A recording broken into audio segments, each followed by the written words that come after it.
Shemai GTA chums and happy International Women's Day. Today I'm going to be talking about the agency DLC vehicles. I'm going to be rating them, my first rating video ever. And it's the top 7 of all these lovely vehicles to tell you which ones I think are the best and which ones you might want to be purchasing. So drop a like and subscribe if you're into that, but let's crack straight on. So, in at number 7 is a Lamborghini Cinquemila, which is a Quattroporte. Yes, very nice looking car, and it performs really well. It's number 1 in the sedans class at racing. So if you're into sedan class racing, then you want to buy this car. But for me, I don't know why I put it in. Well, I put it in because I said 7 accidentally rather than 6, to be quite honest. So maybe this is not one that I would personally buy or could personally recommend unless you're into sedan class racing and the Quattroporte, of course. Very nice car though.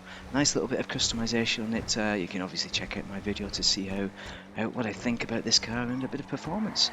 Anyway, on to the next one. At number 6 we have the Patriot Mil-Spec. This is the best Patriot in the game. And off-road performance-wise, it's on a par with the Squaddy, which is a pretty good off-roader, surprisingly. But the one thing that it doesn't share with its sister vehicle is that the Squaddy can do across water, basically rivers, and it will go across shallow water. I think it's the only vehicle in this DLC that will do. But when it comes to deep water, the engine will flood and you won't make it. But it has grunt, so it's got the torque to go up the steepest of slopes. This is the most difficult part of Chiliad, and it's just about making it, you know? It's not struggling too much, he says, until he gets to this lip. You know it's going to go wrong there, everyone. You know it is. Oh, yes. But it's a great vehicle. It's also got Imani tech as well, so if you want to do the make it into a radio controlled vehicle, it's got the right kind of height for shooting players or NPCs out of their vehicles quite easily. So it could be used as that, but it doesn't have the speed, so it's not as fast. So if you take a flat route up Chiliad, then the likes of the Astron and the Jubilee will beat it hands down, but on the more technical parts this vehicle will win, so that's your reason for purchasing it. In at number 5 is the Ignis, the Pegassi Ignis. This is the first car I can truly 100% recommend that you need to buy this because of performance. It's mighty fine. It's just brilliant. And on a short track, oh Jesus, on a short track, it is supreme. It's better than just about any of the supercars on a short track with lots of turns. The top speed does let it down, which means yes, the Krieger is still better, and the Emirates as well. But it's certainly one that you want to consider if you are a fan of Lamborghinis.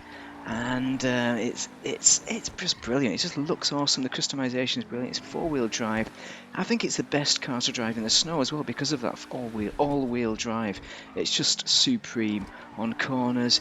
It does everything that you want it to do. It's really easy to drive as well. If you're rubbish at driving and want a super car, then this is the one to go for, definitely. It's 2.8 million, that's the only thing that lets it down a little bit, but then again it's a supercar, they all cost about that. So the price is justified by the performance and how great it looks. Okay, onwards to the next one. At number 4 we have the Jubilee, or Jubilee as you might well call it. This is probably the first great Imani Tech vehicle that is an absolute must-have, and for the reason that it's got a really high kind of bonnet, which means the guns are shooting higher and you can shoot drivers out of the car a lot easier, as that driver's not doing. But basically you can shoot other cars a lot easier with this vehicle, as well as obviously the Mil-Spec as well than the other vehicles, but it's a lot faster than the Mil-Spec. It's got hard suspension, which means it's really easy to drive, a little bit of understeer, but very nice to drive, very quick. You can off-road with it as well, but I probably wouldn't because it doesn't go through water very well, and also the ground clearance on the front end is pretty terrible, so you're going to struggle on logs. But if it's an easy off-road course, as in lots of vertical but not many bumps in it, then it'll do it with ease, and especially when there's no water. But the main prime reason for purchasing this, which for me makes it an essential, is you can go into RC mode, so radio controlled car mode. This is the best for that because of the high shoot rate, the high shoot height. You can shoot drivers out of cars really easily and just go and annoy people in the session. So it's brilliant for that reason. Definitely well worth it. But customization wise, I mean, it's pretty good customization, but the one Achilles heel, if you can call it that, is the internals are just very terrible, look really basic, not anything like what the Jubilee should be. So except for that one caveat, it's an excellent vehicle. And if you get a trade discount for 1.2 million rather than 1.6, and I think you need to do 20 contracts or something for that, it's excellent. Oh, don't forget the bulletproof windows as well while we're doing a bit of that. So it takes about 15 shots to shoot through the windows of any of these kind of Imani Tech cars with the brilliant windows. So yeah, definitely a must have on that list. Next, at number 3 we have a bike, a motorbike, the first motorbike and the only motorbike in this. And what the freak, why has it put it over there? I wanted to demonstrate to you that this is my most used vehicle in this DLC, because when I'm in a motorbike club, I use the Reaver all the time. It's so much fun, you know, taking a bit longer to get places, and sometimes it doesn't take that much longer because it's got a little wheel glitch. So yeah, it drives quite nicely, you can get around corners nicely, but when you pop the wheelie is the reason why you purchase this motorbike, because it does a wheel glitch, which I'm going to show you as soon as we get to a nice straight. We could obviously pop it there and get it going, but it's not getting to the straight, is it? So there we go, let's get the old wheelie glitch going. Cost 1.9 million. It's based on Keanu Reeves' own motorbike that he's designed in conjunction with a business partner who actually designed it. He makes motorbikes. Can you believe that you can buy Keanu Reeves motorbikes? And this is the one. Apparently Keanu Reeves is a big motorbike head. So here we have the straight, and I'm going to finally show you this wheel glitch. You can do it on the Gargoyle, which costs 90 grand, so therefore you can do it cheaper, but there it is. Watch it jiggling. I got up to 160, I think I had 150, 155, 160 miles an hour.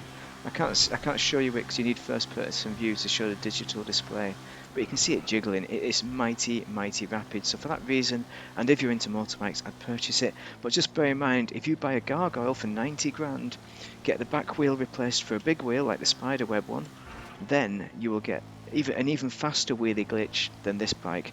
But for me, I prefer the way this bike performs and looks. I think it looks excellent. So that for me, that's worth the 1.9 million, but it probably isn't for a lot of people out there.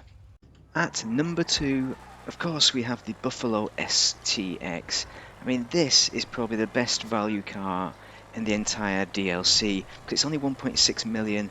It's one of the fastest. It's the fastest Imani Tech car in this DLC, for example. And not only that, it's the fastest muscle class car. It's a muscle car. How awesome is that? Not sports class like the other Buffaloes. So for that reason alone, you might want to buy it. There's some nice customization as well, and it drives really quite easy. It gets around corners nicely, considering it's a muscle car. Come on, find a corner. Come on, get amongst them. So yeah, and it's fast. You know, it's fast. It's cheap. 1.6 million. The discount comes, I think, when you purchase the agency. It's not worth it, I'd say, until you get the agency to be able to upgrade it and put Imani Tech on. Obviously, you're going to put like the missile, the anti-missile defences on it rather than the radio controlled on this one, because missile jammer, nobody can hit you, nobody can catch you. It's brilliant. I've got the old oil slicks as well, but no one's going to catch you in this car. Come on. Mighty fine, mighty fine. So why is it at number 2? Well, it's interchangeable with the number 1 place as well. If anything, I would say this is better value than number 1, and the one that I would most recommend out of all of these cars. So onwards to number 1, eh? At number 1, of course, we have the Champion. I mean, yeah, Bruffy1322 said it's a champion of nothing, but I'd say he's wrong. Yeah, the performance isn't great for a super class car, but It's all right, you know, it's all right. And the main fun part about this car is if I can do it, the power slides. There we go, look at that. Lovely jubbly. Getting around corners, unless you clip a lamppost like that, is excellent. It's got the Imani tech again, but just like the Buffalo STX, the guns are at a lower level. So it makes it much more difficult, if I can get the guns out, to shoot cars out. Come on, there we go. He's dead already, damn it, sorry about that everyone. It's got the same Imani Tech windows, 15 or 16 bullets to shoot people, for people to shoot you through the windows. That is unless they're using full metal jacket rounds. So notice it's shooting low level, so you really need to blow up the car. You can't really shoot drivers out per se. But it's just the fun. I mean, it looks great. I think it. Well, I can't knock that one over, but for me, it looks better than the Buffalo STX. So for that reason, as well as it just being so much fun to drive, I mean, I just like the way it slips around those corners. You can get the power slides in really nicely. And it costs 3 million, so it's the most expensive, therefore it's got to be justified in my books. But 3 million, it is expensive. But if you get a trade discount at 2.2 million by completing the story mode, it's much more competitive, much more reasonable, especially if it's on special discount, trade discount. So yeah, for me it's worthwhile, but I'd probably wait for the discount. I couldn't heartily recommend it to you while the Buffalo STX is out there. And the engine of the STX sounds a bit better, if I'm quite honest, but I don't think it looks as good. So for that reason, that is number one, and that is my favourite vehicles, or the best vehicles, in my opinion, the underrated ones, in the Agency DLC. If you found that useful, drop a like and a subscribe. But thank you very much for watching, and have a great day if you are in GTA.